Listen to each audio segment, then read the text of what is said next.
नमस्कार, मैं हूं प्रदीप कुमार। आप देख रहे हैं पॉलिटिकल आइडिया। पॉलिटिकल आइडिया के आज के इस अंक में आप सभी दर्शकों का बहुत बहुत स्वागत है। मित्रों, आज हम फिर बात करेंगे पप्पू यादव की। एक बार फिर पप्पू यादव के अंदर आप देखिए निराशा का भाव उनके अंदर उत्पन्न हो रहा है। लगातार पप्पू यादव एक ठगे हुए से महसूस कर रहे हैं। क्या कारण है पता नहीं, लेकिन एक प्रेम जो पप्पू यादव के अंदर दिखाई दे रहा है कि नहीं, मैं तो बर्बाद हो जाऊंगा, तबाह हो जाऊंगा, लेकिन मैं कांग्रेस के लिए ही अब जीऊंगा, कांग्रेस के लिए ही मरूंगा, राहुल गांधी के लिए ही जीना है, राहुल गांधी के लिए ही मरना है।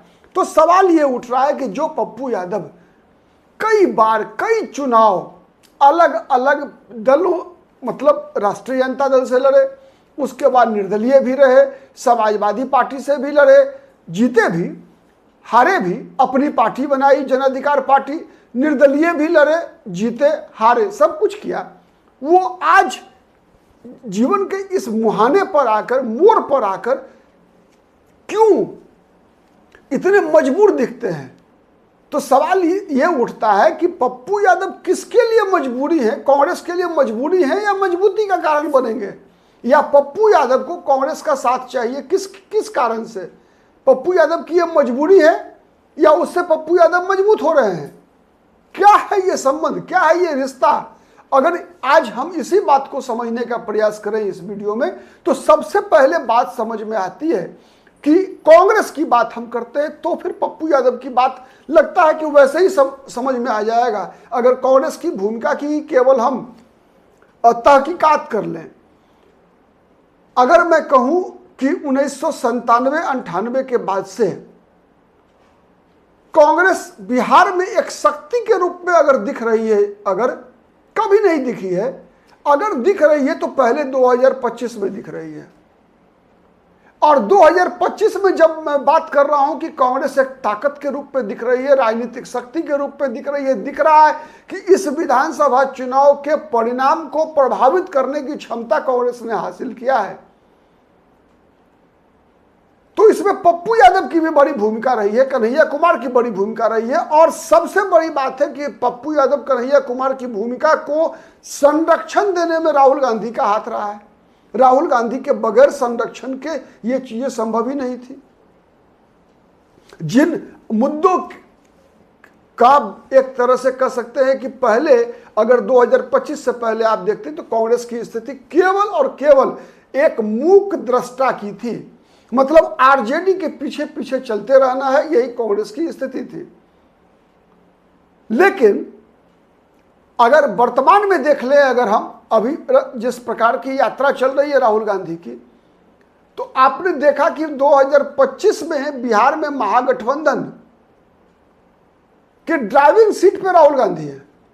अब तक जितने भी दौरे हुए थे 2025 में, इस यात्रा से पहले राहुल गांधी का हर कार्यक्रम अकेले का कार्यक्रम था, कांग्रेस का कार्यक्रम था। कांग्रेस ने खुद को मजबूत करने का प्रयास किया। तो बात यही आकर फिर जुड़ती है कि अगर कांग्रेस पार्टी खुद को मजबूत करना चाहती है तो कांग्रेस को मजबूत करने के लिए कांग्रेस को छत्रपों की जरूरत है। और जब बात आएगी कि छत्रपों की जरूरत है तो पप्पू यादव एक मजबूत सिपाही कांग्रेस पार्टी के लिए हैं, इसमें कोई दो मत नहीं है। उसका कारण भी है, कई कारण है, उसमें एक कारण यह भी है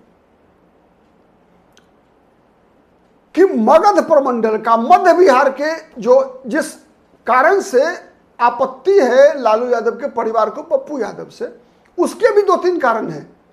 लेकिन सबसे बड़ा कारण क्या है ये समझिए कि जितनी बेहतर स्वीकार्यता मगध में, मगध प्रमंडल में, मगध के इलाके में, सारण छपरा के इलाके में लालू प्रसाद यादव की, लालू प्रसाद यादव के परिवार की, यादवों के बीच में कह रहा हूं। सबसे पहले मैं माई का बात करता हूं, इसलिए कि माई समीकरण आरजेडी का आधार वोट है। तो जितनी ज्यादा बेहतर स्वीकार्यता लालू परिवार की मगध प्रमंडल, सारण प्रमंडल में है, वैसी स्वीकार्यता आप गंगा के उस ये जो हिस्सा है, ठीक है, जिसमें आप कह सकते हैं दरभंगा, मधुबनी, झंझारपुर, सुपौल, मधेपुरा, अररिया, कटिहार, किशनगंज, ठीक, ये इलाका जो है इसमें नहीं है। उसका कारण भी है, उसका कारण मैंने अन्य वीडियो में बताया था। उसका कारण है सामाजिक आर्थिक स्तर भी। ठीक है, आपको पता है कोसी एरिया इलाका में सबसे बड़ा जमींदार कौन हुआ करता था? मुरहो की परिवार की जमींदारी थी, बीपी मंडल के परिवार की, मतलब सबसे बड़ा जमींदार यादव परिवार था वहां। ठीक है, तो इसीलिए मैंने कहा सामाजिक आर्थिक स्थिति अलग है, और वहां के यादव जाति के लोग लालू प्रसाद यादव को अपना नेता मानते हैं कि लालू प्रसाद यादव ने पिछड़े वर्गों के लिए की आवाज बने। लालू प्रसाद यादव के समय में पिछड़े वर्गों के हाथ में सत्ता का हस्तांतरण हुआ, इस बात को स्वीकार करते हैं। लेकिन यह बात स्वीकार नहीं है कोसी और सीमांचल और मिथिलांचल के यादव जाति के लोगों को कि यादव समाज का एकमात्र नेता लालू प्रसाद हो। इसीलिए आप याद कीजिए, जितने भी विद्रोह हुआ लालू प्रसाद यादव का यादव नेताओं ने किया, उसमें सबके सब इसी इलाके से थे। कोई छपरा से या कोई मगध प्रमंडल से कोई बहुत बड़ा विरोध नहीं हुआ लालू यादव का। लालू यादव के परिवार का सबसे यादव राजनीति पर कब्जा का विरोध जो है सबसे पहले कहां से शुरुआत हुआ? यही इलाका था, दरभंगा, कोसी, सीमांचल का इलाका, यही इलाका रहा। गजेंद्र प्रसाद हिमांशु में नाम गिनिए आप, बड़े बड़े समाजवादी नेता थे यादव समाज से आने वाले। ठीक है, गजेंद्र प्रसाद हिमांशु, गणेश प्रसाद सिंह, ठीक है, उसके बाद चलिए आप विनायक प्रसाद यादव, महावीर प्रसाद यादव, देवेंद्र प्रसाद यादव। ठीक है, ये महावीर प्रसाद आप जगह शायद वर्तमान जो कम उम्र के लोग होंगे, दर्शक होंगे हमारे, उनको पता नहीं होगा। दरभंगा के घनश्यामपुर विधानसभा सीट हुआ करती थी, वहां से कई बार लगातार जीते थे, स्वास्थ्य मंत्री भी रहे लालू प्रसाद यादव राबड़ी देवी की सरकार में। महावीर प्रसाद यादव, गजेंद्र प्रसाद हिमांशु विधानसभा के उपाध्यक्ष भी रहे, समस्तीपुर जिले से आते थे। ठीक, गणेश प्रसाद सिंह औराई विधानसभा सीट है मुजफ्फरपुर में, वहां के रहने वाले थे, वहां के औराई के विधायक थे। उसके अलावा चलिए विनायक प्रसाद यादव, ठीक है, उसके बाद ये सब कोसी के विधायक थे, अनूप लाल यादव, ठीक है, देवेंद्र प्रसाद यादव झंझारपुर।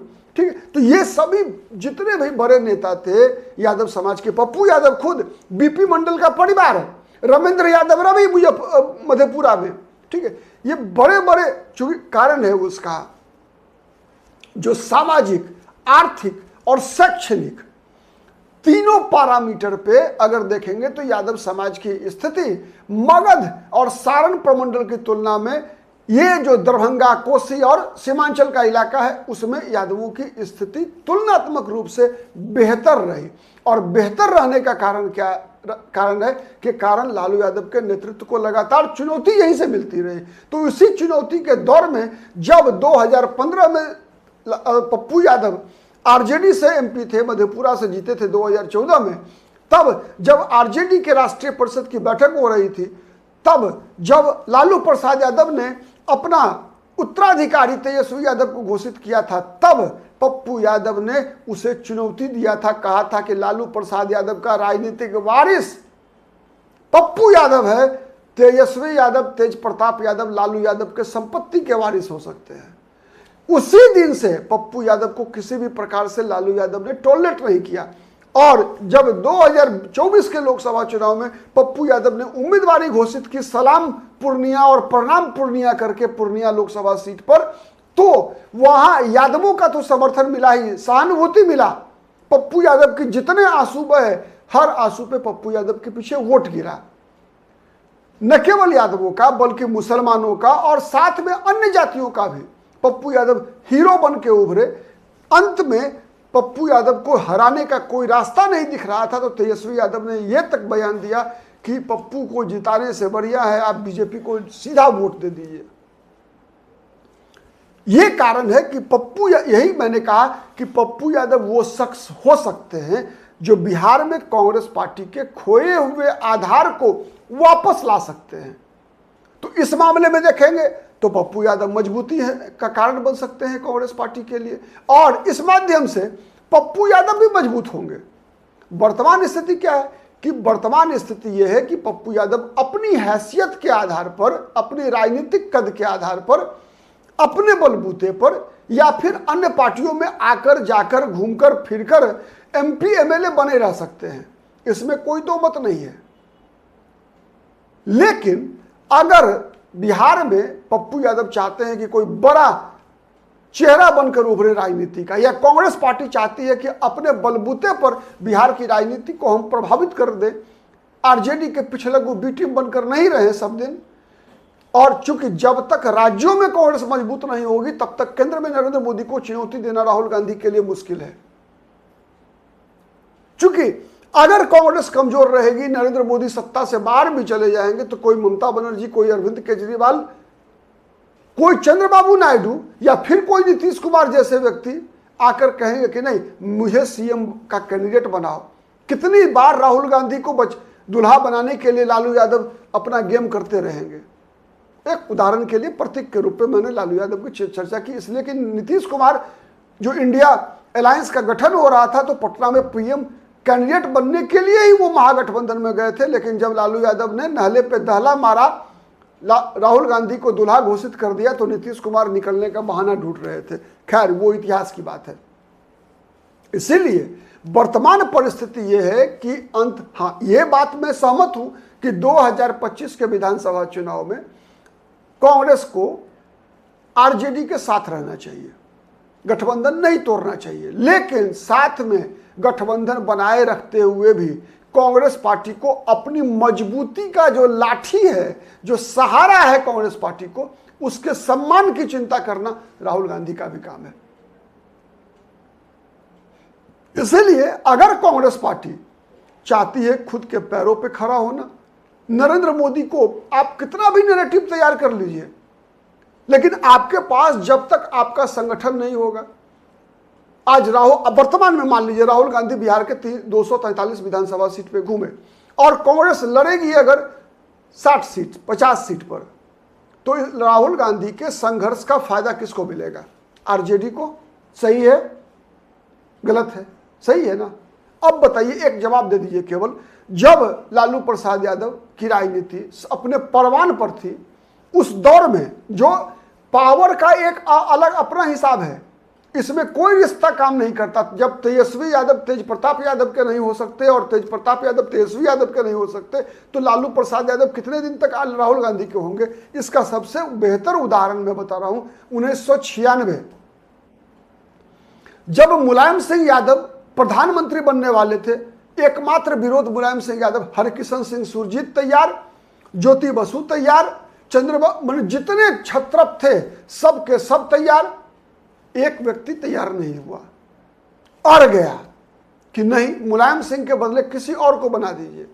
और देवगौड़ा को बनवाने वाला पहली बार, दूसरी बार में आईके गुजराल को बनवाने वाला, देवगौड़ा को हटाकर आईके गुजराल को बनवाने वाला सीताराम केसरी के सहयोग से कोई चेहरा था तो लालू यादव थे।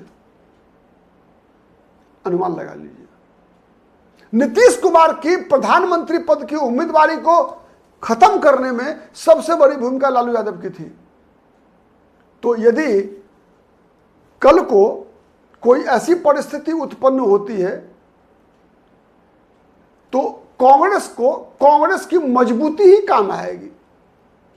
सहयोगी कब किसके साथ जाएंगे, किस रणनीति पे काम करेंगे, इसकी गारंटी कोई नहीं दे सकता।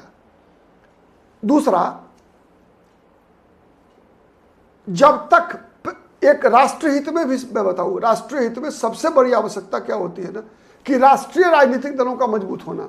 राष्ट्रीय राजनीतिक दल क्षेत्रीय सोच नहीं रखती, मतलब क्षेत्रीय दलों की सोच थोड़ी छोटी होती है। राष्ट्रीय राजनीतिक दल राज्यों में भी राजनीति करती है तो सोच राष्ट्रीय होती है, लेकिन क्षेत्रीय राजनीतिक दल जब राष्ट्रीय राजनीति भी करते हैं तो सोच क्षेत्रीय होती है। इसीलिए राष्ट्रीय राजनीतिक दल का मजबूत होना, कांग्रेस का मजबूत होना देश के लिए, बिहार के लिए, सबके लिए आवश्यक है। इसीलिए पप्पू यादव के लिए कांग्रेस, कांग्रेस के लिए पप्पू यादव मजबूरी भी है, मजबूती भी है, तब जब दोनों के दोनों अपने आप को, अपना कद को आगे बढ़ाते हुए देखना चाहते हैं। अगर नहीं, वर्तमान परिस्थिति से संतुष्ट है आप, पप्पू यादव को केवल एक सांसद रहना है और कांग्रेस पार्टी को आरजेडी की बी टीम बने रहना है, तो फिर ये मजबूरी है। नहीं, आज के लिए इतना ही। नमस्ते।